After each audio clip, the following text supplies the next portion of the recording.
Hello बच्चों, स्वागत है हमारे YouTube channel RP online classes में।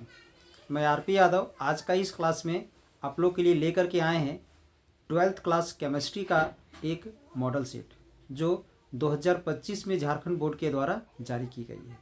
तो 12th क्लास केमिस्ट्री के लिए 2025 में झारखंड बोर्ड के द्वारा जो मॉडल सेट जारी की गई है, इसका जो सेक्शन ए में जो क्वेश्चन है, जो कि एमसीक्यू पैटर्न क्वेश्चन है, उसका सॉल्यूशन हम पहले ही बता चुके हैं। तो आज का इस क्लास में हम उसी मॉडल सेट का जो सेक्शन बी है, यानी जो वेरी शॉर्ट टाइप क्वेश्चंस है, उसका सॉल्यूशन आप लोग को बताने वाले हैं। तो इसी तरह का और लेटेस्ट मॉडल सेट हो या इम्पॉर्टेंट क्वेश्चन हो एग्ज़ाम से रिलेटेड, या किसी स्पेशल टॉपिक का कहीं भी किसी तरह का अगर टॉपिक का लाभ उठाना चाहते हैं, तो उसके लिए चैनल को आप लोग सब्सक्राइब करके रखें। ध्यान दोगे, ये है झारखंड शैक्षणिक अनुसंधान एवं प्रशिक्षण परिषद रांची झारखंड के द्वारा जारी की गई एनुअल एग्जामिनेशन के लिए 2024-25 सेशन वाले बच्चों के लिए एक मॉडल प्रश्न पत्र, जो कक्षा 12th का है। सब्जेक्ट है केमिस्ट्री, समय है 3 आवर और टोटल मार्क्स है 70। तो इसका इंट्रोडक्शन तो पहले ही बता चुके हैं। इसमें टोटल क्वेश्चंस 48 है, ठीक है, जिसमें से 4 सेक्शन में बटा हुआ है। सेक्शन ए में 1 से 25 तक है, जिसका हर एक क्वेश्चन के लिए 1 मार्क्स है, और एमसीक्यू क्वेश्चन है, मतलब उसका 4 ऑप्शन दिया हुआ है, जिसमें से एक सही है, ठीक है। इसके बाद सेक्शन बी में ध्यान दोगे। सेक्शन बी जो हम लोग को आज कंप्लीट करना है। सेक्शन ए तो एक से कर चुके हैं, सेक्शन बी। सेक्शन ए में टोटल क्वेश्चन कंपलसरी है, सेक्शन बी में ध्यान दोगे। सेक्शन बी में क्या है कि इसमें क्वेश्चन है हमारा 26 से लेकर के 34 तक, यानी कितना हो गया 26, 27, 28, 30, 31, 34, यानी 6 क्वेश्चन हो गया। इस 6 क्वेश्चन में से आपको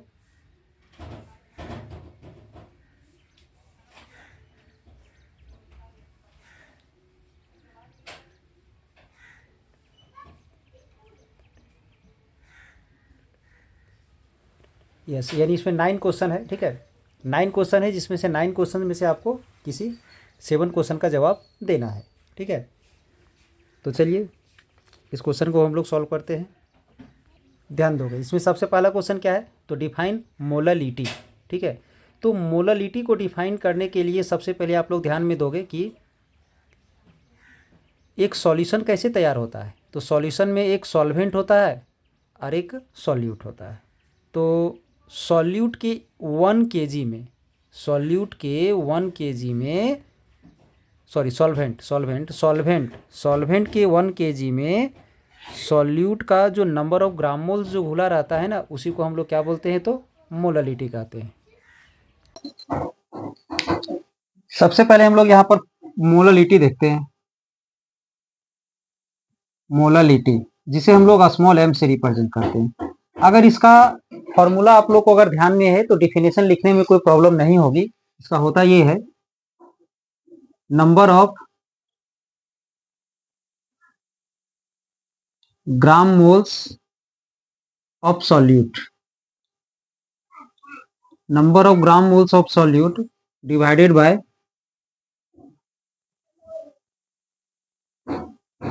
mass of solvent in KG, ठीक है। Number of gram moles of solute, mass of solvent in KG. तो इसका मतलब ये है कि सॉल्वेंट का जो 1 केजी है, सॉल्वेंट का जो 1 केजी है, उस 1 केजी में जो number of solute, number of gram moles of solute घुला हुआ है, उसे हम लोग मोलालिटी कहते हैं। किसी भी सॉल्यूशन में जो सॉल्वेंट है, तो सॉल्वेंट के 1 केजी में सॉल्यूट के जितने नंबर ऑफ ग्राम मोल्स घुला हुआ रहता है, उसी को हम लोग क्या बोलते हैं, तो मोलालिटी कहते हैं, ठीक है। तो मोलालिटी का डिफिनेशन लिखोगे, उसके बाद इसे लिखना है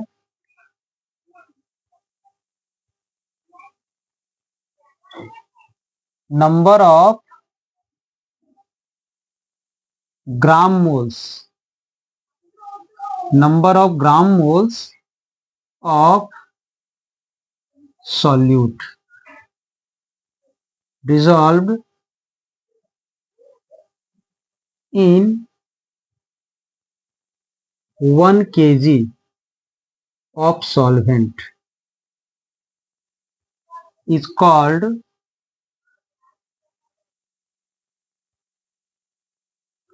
molality of the solution। और उसके बाद ये लिख दोगे, 1 मार्क्स के लिए ये काफी है। ठीक है, अब इसके बाद सेकेंड क्वेश्चन हम लोग देखते हैं। सेकेंड क्वेश्चन में ध्यान दोगे, predict the orders of the reaction in the given profile. यानी ये जो ग्राफ जो दिया हुआ है, इस ग्राफ के आधार पर हमें रिएक्शन का ऑर्डर बताना है। इस क्वेश्चन को देखने से पहले हम लोग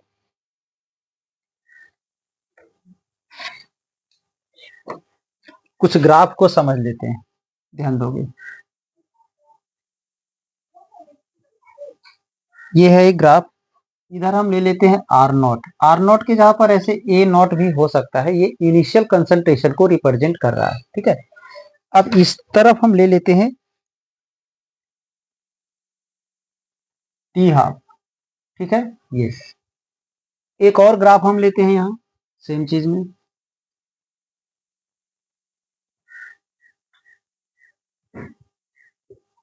इससे पहले हम लोग एक चीज और देखते हैं, for zero order reaction. Zero order reaction के लिए जो हाफ लाइफ जो होता है, ठीक है, हाफ लाइफ पीरियड जो होता है वो क्या होता है, क्या पढ़े हो? वो एक्चुअली में होता है आर नॉट बाय 2k। ठीक है, क्या होता है? तो are not bye 2k।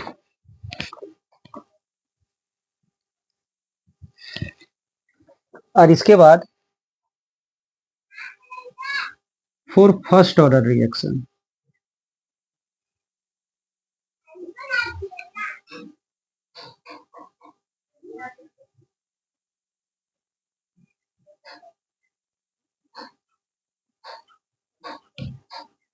Zero 0.693 bye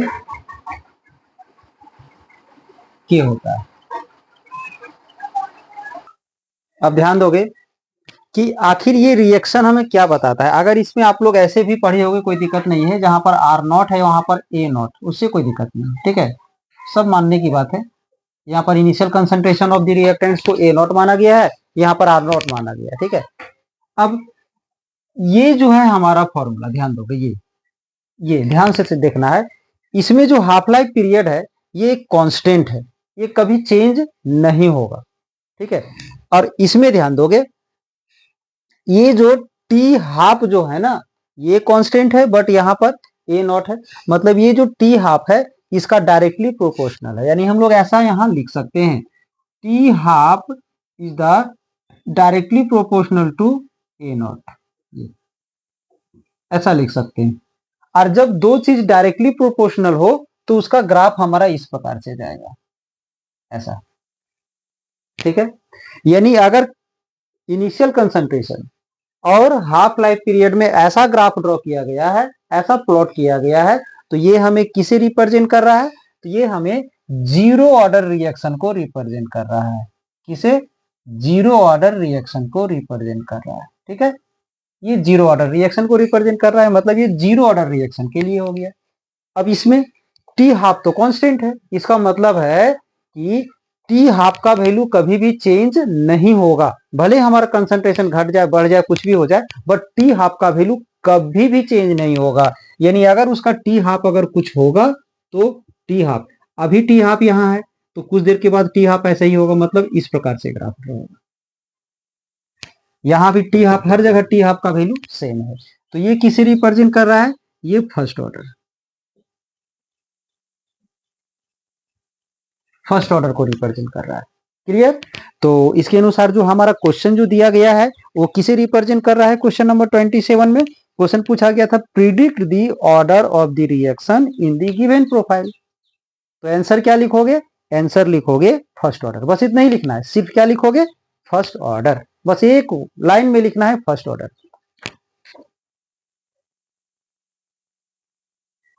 यानी ध्यान दोगे 27 का आंसर क्या हो जाएगा, तो फर्स्ट ऑर्डर।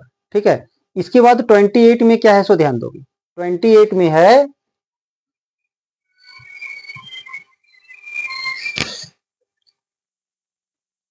यानी 27 का आंसर क्या हो जाएगा, तो फर्स्ट ऑर्डर रिएक्शन। ठीक है, इसके बाद 28 में ध्यान दोगे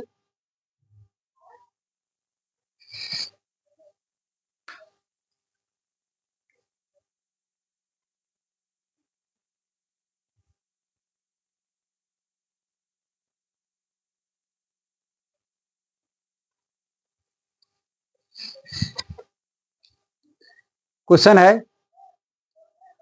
विच two series of element are present in F block. यानी एफ ब्लॉक में कौन सा दो सीरीज प्रेजेंट है, तो पढ़े होगे आप लोग लेंथेनॉइड और एक्टिनॉइड्स। ठीक है, क्या होता है लेंथेनॉइड एंड एक्टिनॉइड्स।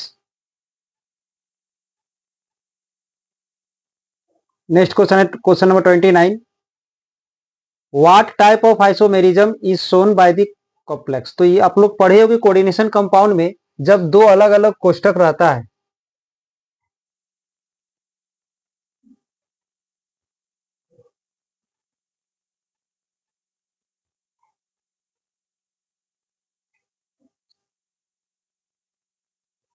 जब दो अलग अलग कोष्ठक रहता है, जैसे कि यहाँ पर दो अलग अलग कोष्ठक है, तो ये जो है सो हमारा कोऑर्डिनेशन आइसोमेरिज्म को शो करता है। यानी 29 का क्या हो जाएगा, तो coordination isomerism.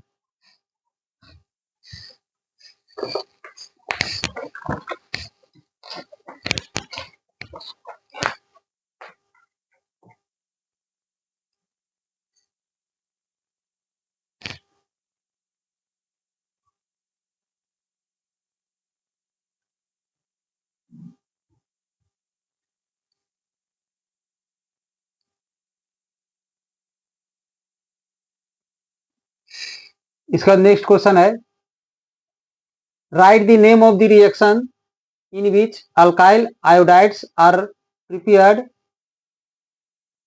by the reaction of the alkyl chloride or bromide with sodium iodide in dry stone. तो ये है हमारा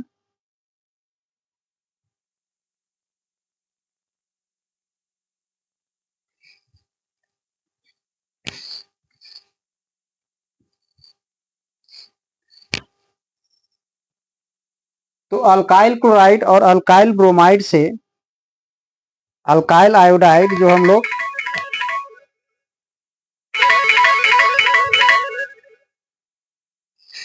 अल्काइल क्लोराइड और अल्काइल ब्रोमाइड से जो अल्काइल आयोडाइड जो हम लोग बनाते हैं सोडियम आयोडाइड के साथ रिएक्ट करके, इस रिएक्शन को हम लोग फिंकलस्टीन अभिक्रिया कहते हैं। ठीक है, इसके बाद 31 में ध्यान दोगे which test is perform to distinguish between primary secondary and tertiary alcohol. यानी किस टेस्ट के द्वारा प्राइमरी सेकेंडरी और टर्सरी अल्कोहल के बीच में डिफरेंस पता लगाया जाता है, तो वो लुकास टेस्ट। ठीक है, इसके बाद है what happens when aniline is treated with bromine water. ठीक है, उसके बाद है which hormone maintain blood glucose level. Next question है इसके बाद ध्यान दोगे सेक्शन बी में what happens when glucose is treated with bromine water. ध्यान दोगे फर्स्ट का क्या था, फर्स्ट ऑर्डर। ठीक है, सेकंड में क्या था लेंथेनॉइड एंड एक्टिनॉइड सीरीज। 29 में कोऑर्डिनेशन आइसोमेरिज्म। इसके बाद क्या है फिंकलैंस रिएक्शन। ठीक है, इसके बाद है लुकास टेस्ट, और ये है मेरा एनिलीन जिसको ब्रोमीन वाटर से रिएक्ट करवा रहे हैं, तो 2,4,6 ट्राई ब्रोमो एनिलीन बन रहा है।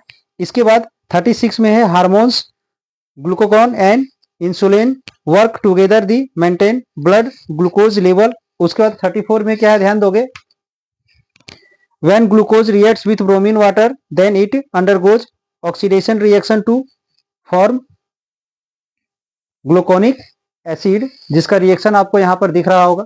ये ग्लूकोज है और ये हमारा ग्लूकोनिक एसिड है। तो आई होप आज का ये क्लास आप लोग को अच्छा लगा हो। तो इसी तरह का और सारा मॉडल सेट का सॉल्यूशन अगर आपको चाहिए समय पर, तो इसके लिए चैनल को सब्सक्राइब करके रखें ताकि हर एक लेटेस्ट वीडियो आपको समय पर प्राप्त होते रहे और आप उसका लाभ उठा सके। धन्यवाद।